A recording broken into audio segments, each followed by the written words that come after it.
Allah Subhanahu wa taala.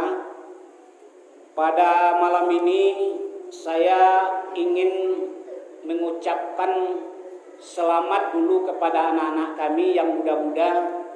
Alhamdulillah malam ini saya lihat banyak yang hadir, terutama yang perempuan. Dan kemudian juga malam ini saya akan memberikan judul yang berbeda. Kalau yang biasanya kalau ada masalah minuman keras, narkoba, ganja, sabu-sabu, lem, itu yang sering disalahkan adalah anak muda. Jadi saya jadi khawatir kalau setiap ustadz yang tampil di mimbar selalu menyalahkan generasi muda, akhirnya generasi mudanya tidak mau ke masjid. Maka malam ini saya mau membebaskan generasi muda dari masalah. Saya mau menyalahkan mak-mak dan pak-pak malam ini. Nah, jadi tolong yang muda-muda dengarkan. Yang muda-muda jadi penonton. Saya mau menyalahkan mak-mak dan pak-pak. Apa kesalahan mak-mak dan pak-pak hari ini, zaman ini, kondisi ini? Nah, ini data yang mau saya bacakan. Jadi di tangan saya ini ada data Bapak Ibu.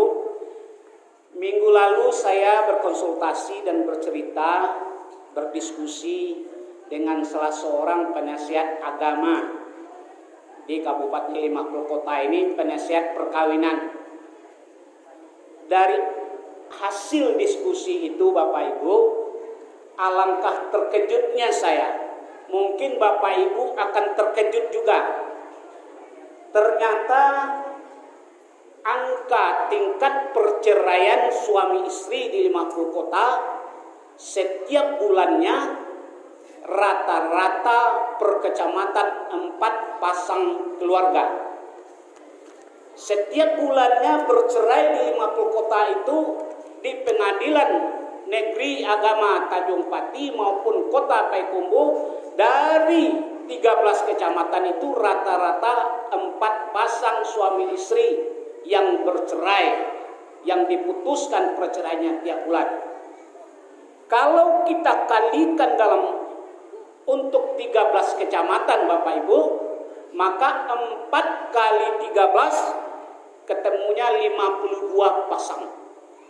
Berarti 1 bulan mak-mak dan pak-pak bercerai 52 pasang.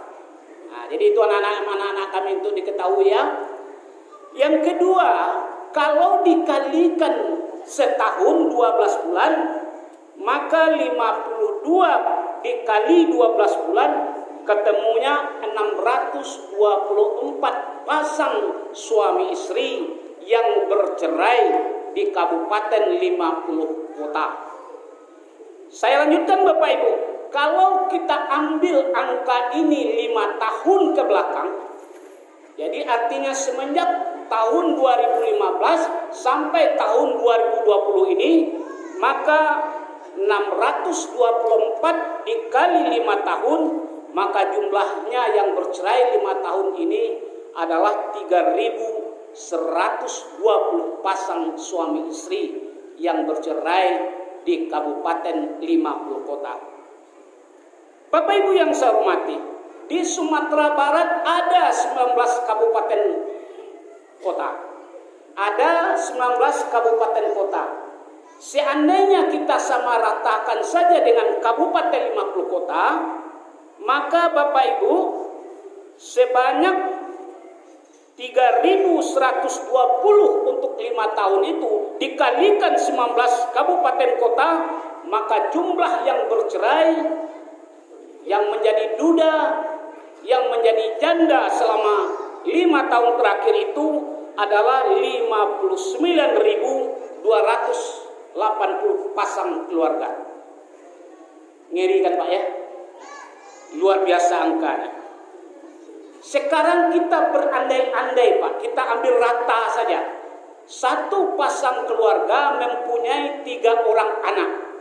Yang bercerai tadi kita rata-rata 3, ada yang 5, kadang-kadang ada yang 6, ada yang 4, malah ada yang 7 dari data yang kami ambil itu. Andai kita ambil rata-rata 3, maka dalam setahun 624 pasang dikalikan 3 orang anak, maka 1 tahun itu anak yang menjadi tidak ada ayahnya di rumah atau tidak ada ibunya di rumah 1872 anak yang berpisah dari ayah atau ibunya. Dan bila kita kalikan dalam 5 tahun, 1872 dikali 5 tahun, maka dalam 5 tahun itu ada 9.360 orang anak yang ditinggalkan oleh ayahnya atau ditinggalkan oleh ibunya. Dan bila kita kalikan dengan angka yang ada di provinsi, dikalikan 19 kabupaten kota, jumlahnya sangat fantastis Bapak Ibu, 177.840 orang anak. Kita lanjutkan Bapak Ibu. Bapak Ibu boleh menyimak saja dulu, nanti kita bahas. Hari ini 3 tahun terakhir di 50 kota terjadi angka kekerasan kepada anak rata-rata 1 tahun itu ada 70 kasus. Jadi kalau dikalikan 3 tahun, 7 kali 3, 210 kasus kekerasan kepada anak. Kalau dikalikan 5, Bapak Ibu, 7 kali 5, 350 orang anak yang mengalami kekerasan. Ini data dari Dinas Badan Pemberdayaan Perempuan dan Perlindungan Anak. Bapak Ibu, yang membuat saya terkejut dari yang kita ambil 3 tahun tadi Bapak Ibu, yang 210 tadi kekerasan anak itu, 80% adalah kekerasan seksual. Kekerasan seksual itu bahasa kerennya tuh. Bahasa Pak Sekdawa dulu, bahasa Pak Taufik namanya kekerasan seksual. Kalau bahasa siswanya pemerkosaan, persetubuhan kepada anak-anak di bawah umur. Jumlahnya 80% dari data yang saya bacakan tadi. Nauzubillah min dzalik. Kita lanjutkan Bapak Ibu. 70% hari ini penghuni penjara atau lapas, 70% adalah anak-anak generasi muda. Kalau ada dalam lapas itu 300, berarti 70% dari 300 itu adalah anak-anak muda, remaja. Dan kita teliti lagi, ternyata dari anak-anak muda itu yang 70% itu Bapak Ibu, mereka hampir 80% masuk penjara karena kasus narkoba, narkotika atau pengedar ganja. Kita lanjutkan Bapak Ibu. Data 3 tahun yang lalu di Payakumbuh dan 50 kota ada LGBT. LGBT itu istilah kerennya tuh, lesbi, gay, bioseks, transgender. Di Payakumbuh 50 kota ini 4.500 orang anak muda. Yang lesbi, perempuan dengan perempuan saling jatuh cinta, gay, laki-laki dengan laki-laki, penyelewengan seks, jumlahnya 4.500. Itu angka 3 tahun yang lalu dari hasil survei Bapak Ibu. Bapak Ibu, pengisap lem, anak-anak pengisap lem hampir jumlahnya 1000-an setiap tahun. Kemudian anak-anak 50 kota yang menjadi anak pang, Bapak Ibu tahu anak pang? Yang bajunya kumal-kumal, yang bajunya kotor, rambutnya aut-autan, kadang-kadang sering tidur di los emperan-emperan di pasar-pasar Payakumbuh atau di mana saja. Terdapat ada 500 orang anak di Payakumbuh 50 kota. Bapak Ibu, saya adalah mantan kepala dinas pendidikan. Saya ambil data dari Badan Statistik Kabupaten. Ternyata anak putus sekolah di Kabupaten 50 kota tahun 2019 adalah 4.312 orang anak. 4.312 orang anak yang putus sekolah. Bapak Ibu, saya mau lanjutkan lagi. Yang jadi pertanyaan kita sekarang adalah, apakah anak-anak narkoba ini korban dari broken home, perceraian orang tua, ibu dan ayah yang jumlahnya ribuan tadi? Apakah anak-anak penghisap lem, anak fang, anak narkoba adalah korban dari perceraian ayah dan ibu?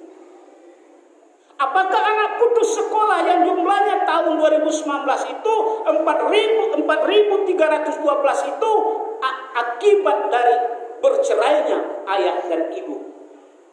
Waktu saya jadi kepala dinas pendidikan dan jadi kepala sekolah saya Bapak Ibu, dari data yang saya dapat dari sekolah-sekolah Bapak Ibu, anak-anak yang drop out di sekolah 75% adalah anak-anak yang ayah ibunya broken home di rumah, yang ayah ibunya bercerai di rumah, yang ayah ibunya berpisah di rumah. Bapak Ibu yang saya hormati, kita lanjutkan lagi Bapak Ibu. Perceraian suami istri, siapakah yang pertama kali mendapat efek negatifnya? Dari angka 624 pasang per tahun tadi, siapakah yang paling pertama mendapat efek negatif, efek jelek, efek buruk dari perceraian suami istri itu? Yang pertama yang kena itu adalah anak.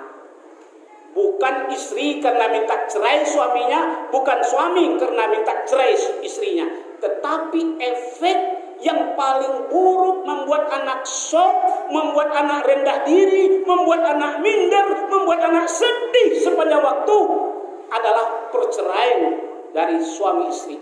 Anak menjadi imbas nomor satunya Bapak Ibu yang saya hormati. Maka tidak salah kalau ada data 80% anak putus sekolah. Mungkin anak fang, mungkin dia jadi lesbi, mungkin penghisap lem, mungkin kenakalan dan narkoba sebagainya. 75-80% adalah korban dari ayah dan ibu.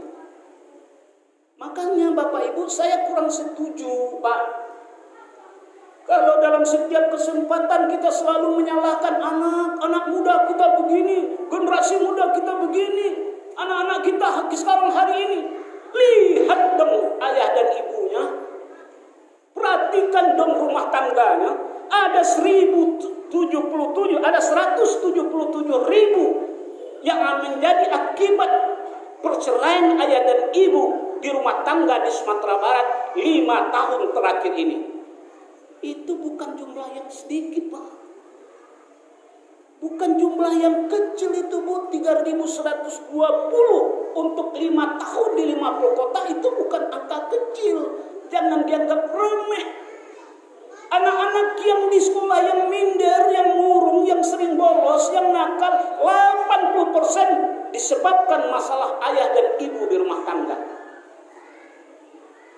Bapak Ibu yang saya hormati, waktu saya jadi kepala dinas, saya banyak menyelesaikan kasus-kasus perceraian suami istri.